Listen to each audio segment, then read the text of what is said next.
জিব্রাইল বসে গেলেন, ইয়া রাসূলুল্লাহ, আল্লাহ পাঠিয়ে দিয়েছেন। আল্লাহ সবই জানেন, ভিতরে বাহিরে, প্রকাশ্য অপ্রকাশ্য, আগে পরে, আপনার অন্তর ভিতর বাহিরে সব আল্লাহ জানেন।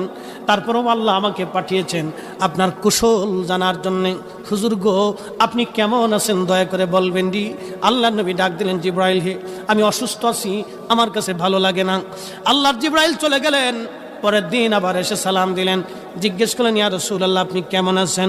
জিব্রাইলকে নবীজি বললেন, জিব্রাইল রে, আমি তেমন ভালো নাই, শরীর অসুস্থ, আমার ভালো লাগে না, অসুস্থতা আরও বেড়ে গেছে। তৃতীয় দিন জিব্রাইল আমিন আবার আসছে, হুজুর আপনি কেমন আছেন? আল্লাহ জানতে চেয়েছে আপনি কেমন আছেন। জিব্রাইলকে নবী বললেন, আল্লাহকে বলো আমার শরীর ভালো না, আরও অবনতি হয়েছে।